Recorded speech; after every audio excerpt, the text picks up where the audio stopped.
This is not a funny video. So if you came here to laugh or came here to, enjoy something, this isn't the video you want to watch. This is a video about the shootings that occurred not too long ago. One was Tuesday and one was yesterday at 9 p.m. These two shootings consist of Alton Sterling and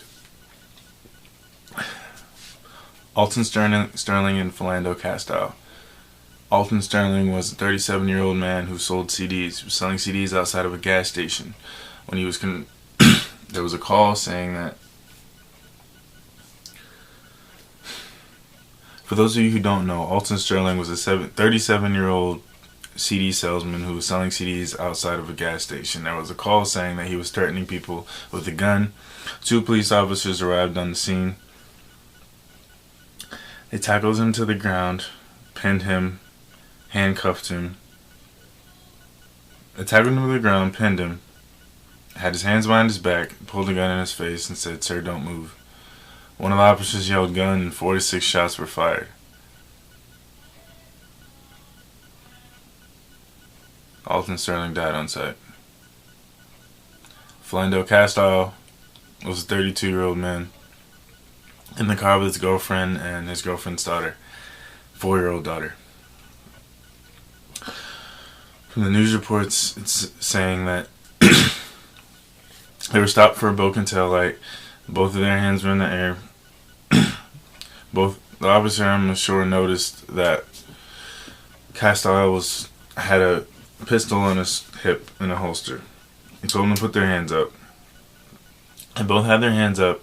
He told them to get their license and registration. All of his license for the gun and registration for the gun was in his back pocket. Whenever he told them that he has a firearm because he was allowed to have one. He had the right to carry one. He had all the proper papers and everything. And whenever he reached for his wallet, the officer shot him 4 times in his arm. He bled out in the car. The only reason why we know that is because his girlfriend had a Facebook Live video where you can watch this man die, where you can hear the pain and struggle in her voice, while she was still calling him sir, still respecting the officer the entire time.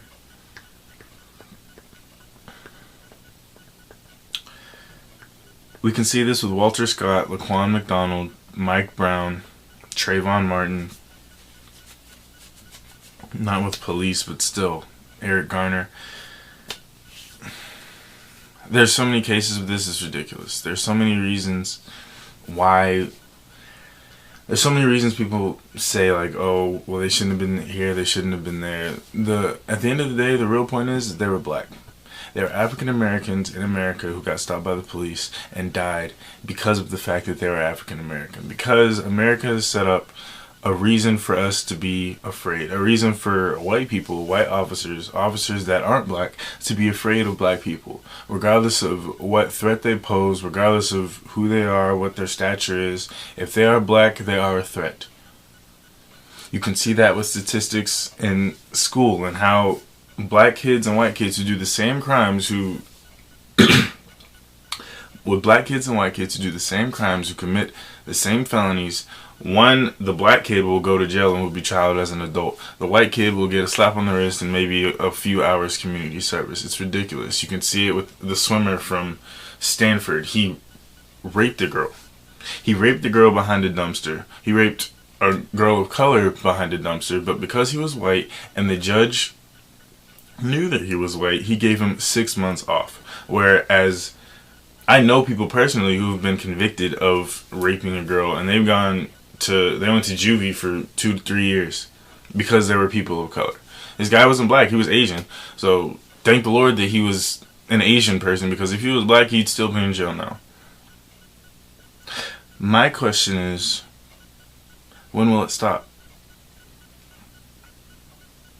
You know what? I'm on Twitter looking at all the information, clicking all the news stories, getting all the information that I can. And you know what made me sick? Another day, another hashtag. Someone said another day, another hashtag. RIP to Philando Castile. That's how easy it is.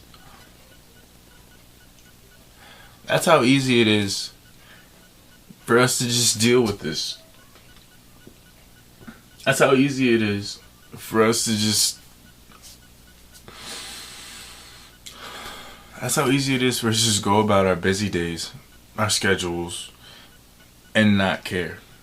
Yeah, we'll care for the moment with Laquan McDonald, Philando Castile, Mike Brown, all of these people. We'll care for the moment, but then we'll care for the moment. They'll riot, they'll petition, they'll have their signs, they'll say something needs to be done, and then nothing is done. How much longer? How much longer until I'm stopped by the police and I get shot? A guy with no criminal record. Philando Castile was 32, worked at a school, had no criminal record.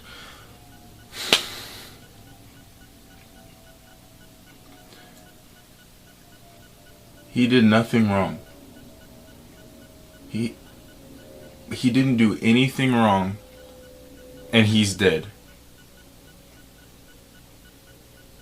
That doesn't bother you? Because it bothers the hell out of me. Why is it that I can do the same thing? I can make the same mistake that a white man can make, but there's a higher chance that I lose my life for it.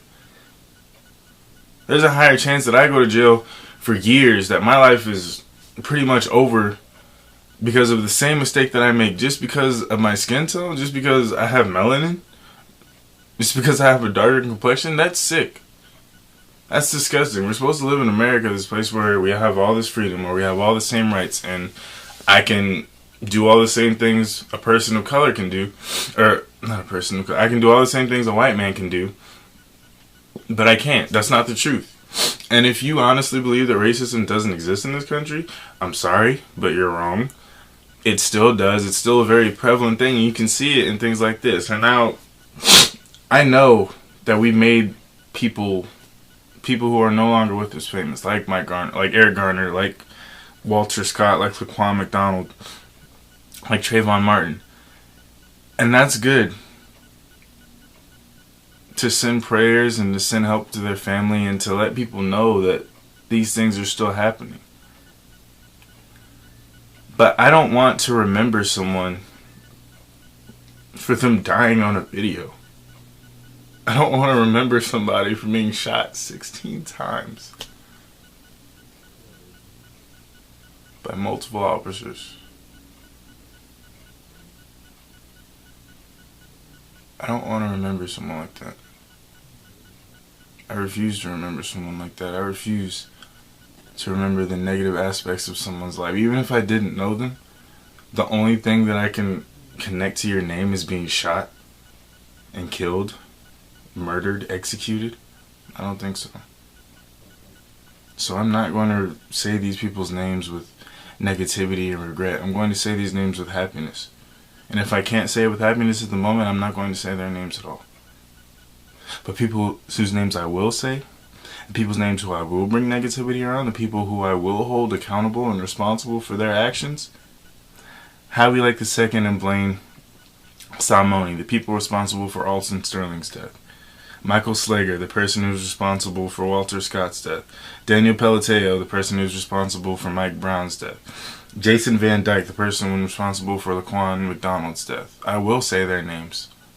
I'll hashtag their names. I'll say their names loud and proud because they are the ones who have to deal with it. They are the ones who have to take responsibility. And until we make them famous, like they tried to do Coney, until we make them famous, until we make them ostracized, until we make them unable to continue their daily lives without having grief every day of what they've done,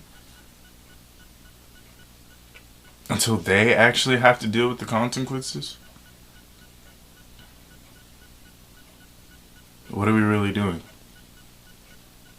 What have we really done? How far have we really come? I'm praying for those people who lost their lives. I'm praying for their families, their friends, their loved ones.